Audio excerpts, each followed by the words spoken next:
University और grant commission यानी UGC ने 13 जनवरी 2026 को कॉलेज और यूनिवर्सिटी से जुड़े कुछ नए नियम लागू किए थे।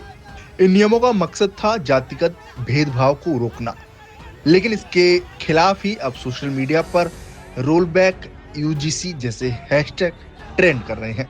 विरोध करने वालों का कहना है कि नियम काले कानून जैसे हैं और इससे सामान्य वर्ग के छात्रों को शक की नजर से देखा जाएगा। ऐसे में 3 बड़े सवाल उठ रहे हैं। आखिर ये नियम क्यों बनाए गए, इनका विरोध क्यों हो रहा है और क्या सरकार इन्हें बदल सकती है? तो सबसे पहले आपको बताते हैं कि यूजीसी ने नए नियम क्यों बनाए। असल में यूजीसी में 2012 से ही जातिगत भेदभाव रोकने के एडवाइजरी रूल्स मौजूद थे, लेकिन उनमें किसी तरह की सजा या सख्त कार्रवाई का प्रावधान नहीं था। इसके बाद 2016 में रोहित वेमुला और 2019 में पायल ताडवी के आत्महत्या मामलों के बाद पीड़ित परिवारों ने सुप्रीम कोर्ट का दरवाजा खटखटाया।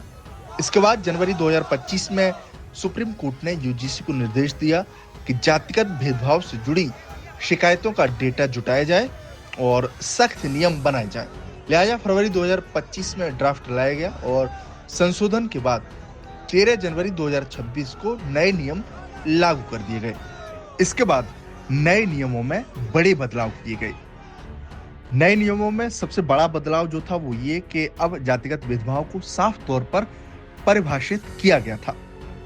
अगर किसी छात्र के साथ जाति, धर्म, लिंग, जन्मस्थान या दिव्यांगता के आधार पर कोई दुर्व्यवहार किया जाता है जो उसकी पढ़ाई या सम्मान को नुकसान पहुंचाए तो उसे भेदभाव माना जाएगा, जबकि पहले ऐसी स्पष्ट परिभाषा नहीं थी। दूसरा बड़ा बदलाव यह है कि अब एससी एसटी के साथ ओबीसी छात्रों को भी भेदभाव की परिभाषा में शामिल किया गया है।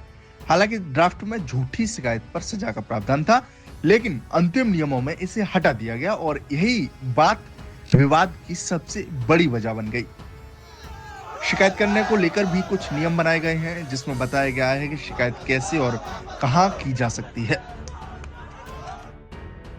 तो हर कॉलेज और यूनिवर्सिटी में इक्वल अपॉर्चुनिटी सेल यानी ईओसी हिंदी में जिसे समान अवसर केंद्र बोलते हैं, वो खोले जाएंगे।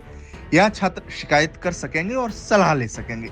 इसके साथ ही एक समानता समिति बनेगी जो कॉलेज प्रमुख की अध्यक्षता में होगी और इसमें एससी, एसटी, ओबीसी, महिला और दिव्यांग सदस्य होंगे। इसके अलावा समानता समूह बनाए जाएंगे जो कैंपस में निगरानी करेंगे।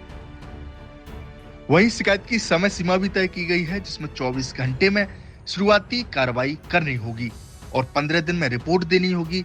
इसके बाद 7 दिन में आगे की कार्रवाई शुरू करनी होगी। इस बीच सवाल यह है कि आखिर विरोध क्यों हो रहा है? तो विरोध करने वालों का कहना है कि नियम बहुत खुले और अस्पष्ट हैं, यानी साफ तौर पर कहा गया है कि झूठी शिकायत पर सजा का कोई प्रावधान नहीं है। इससे पढ़ाई का माहौल खराब हो सकता है और इसके साथ ही सामान्य वर्ग के छात्रों को पहले से ही दोषी मान लिया जाएगा।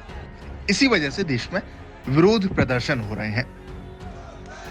खैर, आखिरी में आपको ये भी बता देते हैं कि क्या सरकार नियम वापस ले सकती है या नहीं, क्योंकि जिस तरह से विरोध हो रहा है उससे ऐसा लग रहा है कि सरकार इसमें कोई कार्रवाई कर सकती है। तो ऐसे में अब सरकार का अगला कदम क्या होगा, जिसको लेकर जो नियम है उसके मुताबिक